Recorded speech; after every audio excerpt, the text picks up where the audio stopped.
మహిళల సంక్షేమానికి కాంగ్రెస్ ప్రభుత్వం పెద్దపీట వేస్తుందని టీజీఐసీ చైర్మన్ నిర్మల జగ్గారెడ్డి పేర్కొన్నారు. సదాశివపేట మున్సిపల్ కార్యాలయంలో మహిళా సంఘాల సభ్యులకు చీరల పంపిణీ కార్యక్రమాన్ని బుధవారం నిర్వహించారు. ఈ సందర్భంగా ఆమె మాట్లాడుతూ గత బీఆర్ఎస్ ప్రభుత్వం 10 సంవత్సరాలలో వడ్డీ లేని రుణాలను పంపిణీ చేయలేదని విమర్శించారు. కాంగ్రెస్ ప్రభుత్వం అధికారంలోకి రాగానే వడ్డీ లేని రుణాలను అన్ని మహిళా సంఘాల సభ్యులకు అందించినట్లు తెలిపారు. ఈ కార్యక్రమంలో CDC chairman Gadila Ramreddy, municipal chairman Munipalli Anjamma Satyanarayana, vice chairman Renuka Chiranjeevi, municipal commissioner Shivaji, municipal కౌన్సిలర్లు, కాంగ్రెస్ పార్టీ పట్టణ అధ్యక్షుడు పట్లూరి నాగరాజ్ గౌడ్, మున్సిపల్ కో-ఆప్షన్ సభ్యులు, మెప్మా అధికారులు, మహిళా సంఘాల సభ్యులు, కాంగ్రెస్ పార్టీ నాయకులు, కార్యకర్తలు పాల్గొన్నారు. ఫస్ట్ గ్రూప్ లో లీడర్ ఉండడానికి చాలా భయపడేది. తర్వాత మా వాటిలో అగ్రెషన్ లేదు, టీఎల్ఎఫ్ ప్రెసిడెంట్ కానీ బాగుంది మేడం. గ్రూప్ వల్ల గ్రూప్లో ఉండి లోన్ తీసుకొని మా ఇద్దరు పిల్లలు చదివించడానికి మరి నేను చాలా సంతోషిస్తున్నా. లేకపోతే అప్పు చేసో లేకపోతే పిల్లలు చదివించే స్తోమత నాకు లేకుండే, కానీ ఈరోజు గవర్నమెంట్ మరి ఈరోజు ప్రభుత్వం ఇచ్చినందుకు ఎవ్వరికి చేంజ్ ఆపకుండా మరి ఈరోజు నేను సంతోషంగా ఉన్నా. నాలాంటి మహిళలు చాలా మంది ఉన్నారని మరి నేను చెప్పింది చాలా సంతోషంగా ఉన్నా. చిలక పచ్చ కలర్ అసలు ఫస్ట్ ఇది చూస్తే చాలా బాగా అనిపించింది, నాకు బ్రహ్మాండంగా అనిపించింది.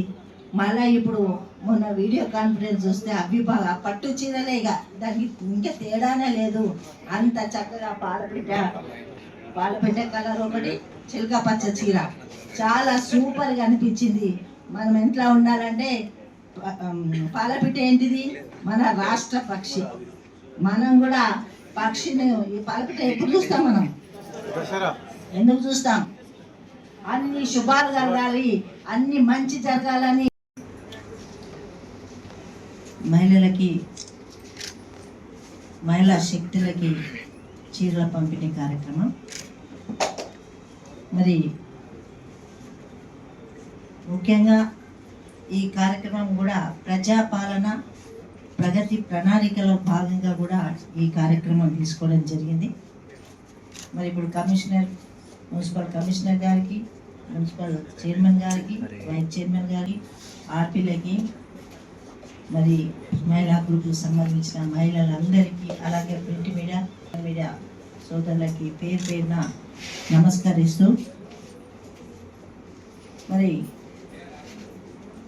3 రోజుల కిందనే వీడియో కాన్ఫరెన్స్లో మనం అందరం చూసినాం.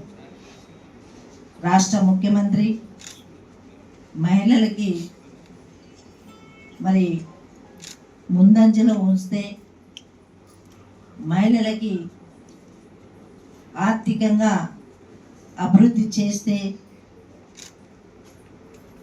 మరి ఎలా ఉంటుంది అనేది మనం అందరం కూడా చూసినాం.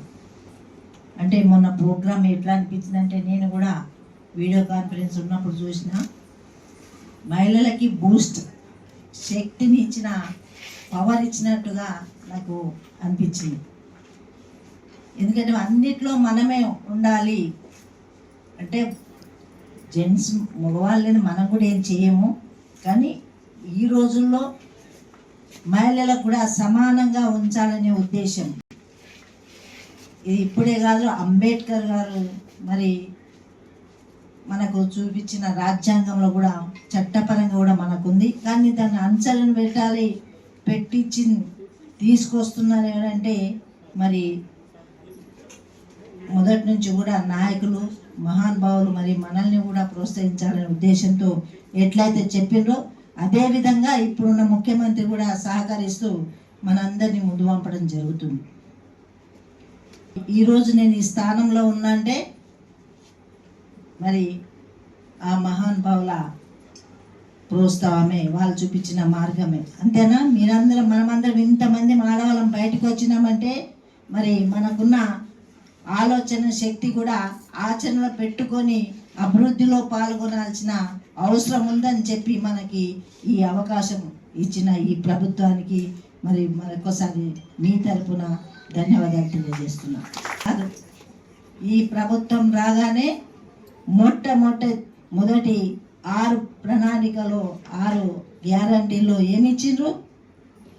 మొదటిగా ఇచ్చింది బస్ ఫ్రీ 48 గంటల్లో ప్రమాణ స్వీకారం చేసిన తర్వాత మహిళలకే మరి మొదటి ప్రాధాన్యత ఇవ్వడం జరిగింది. మరి ఈరోజు ఆనందంగా ఉందా, ఇబ్బందిగా ఉందా, కష్టంగా ఉందా చెప్పండి మీరే. బస్సు ఎక్కడం వల్ల నెలకింత ఆదాయం అవుతుందా లేదా? ఏటికైనా ఓడానికి కూడా మరి వెళ్ళడం జరుగుతుంది. బిజినెస్ చేసుకుంటున్నారు, మరి ఏ కావాలనుకున్నా కొనడానికి బయటికి వెళ్తున్నారు, అమ్మగారి ఇంటికి వెళ్తున్నారు, అత్తగారి ఇంటికి వెళ్తున్నారు. ఇలా మరి కాలేజ్ పిల్లలు ఫ్రీగా,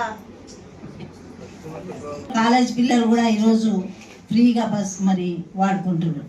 అట్లాగే నేను ఎగ్జాంపుల్గా చెప్తున్నా, నేనుండే అపార్ట్మెంట్లో సిటీలో ఉంటుంటే ఈ సంగారెడ్డి నుంచి పని చేయడానికి అపార్ట్మెంట్కి వస్తుంది. ఎందుకమ్మా ఇట్లా వస్తున్నా ఇంత దూరం అని నేను అడిగితే అమ్మ ఏం చెప్పింది తెలుసా? నాకు 3 పిల్లలు, భర్త లేడు, ఇక్కడ 4 ఇళ్ళు చేసుకుంటే నాకు 16,000 వస్తున్నాయి.